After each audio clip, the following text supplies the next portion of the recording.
Basically, what I want to do is get back to a smaller, constitutionally based government. One where we have our liberties and freedoms as granted in our Constitution.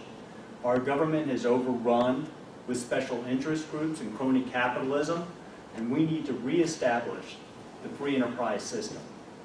I believe that jobs, we are one of the leading states in unemployment, the bad statistic.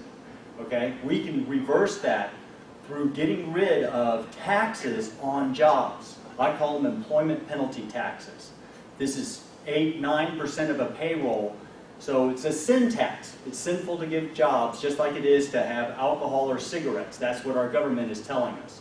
We need to give accolades to the people that give the jobs. We need to honor them and respect them and stop taxing them for that. This will give money back to single individual employee companies, small towns, small businesses. Right now, all the money goes into big companies. The film industry has gotten over $1 billion worth of incentives back from the state. The 2 stadiums, about another $1 billion. You look at these different things and you see hundreds of millions of dollars, billions of dollars going to this and not going to individual small businesses. They're paying into the tax system to support the large companies. We need to reverse that trend and grant the right and the freedom to get licenses easy, to start up businesses easier, and less regulations on them. That's how we're going to get jobs here back in the state of Georgia. Education. We need to be a top 20 in education. This is important for jobs too. What do we have right now? We have poorly run public school systems that are graduating less than 60% of the students. This is setting them up to be social welfare recipients later on. We need to end that trend. We need to give people a hand up, and education is one area we have to stop doing poorly. We must educate everyone well so we can have great employees that will welcome and strengthen our economy, but also so that we can end social welfare.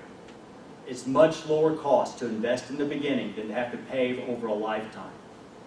Another area that's bad, from 1925 to 1975, the U.S.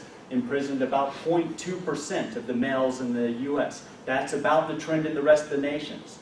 We now, Georgia is one of the leading imprisonment states. We have about 1% of our male population in jails.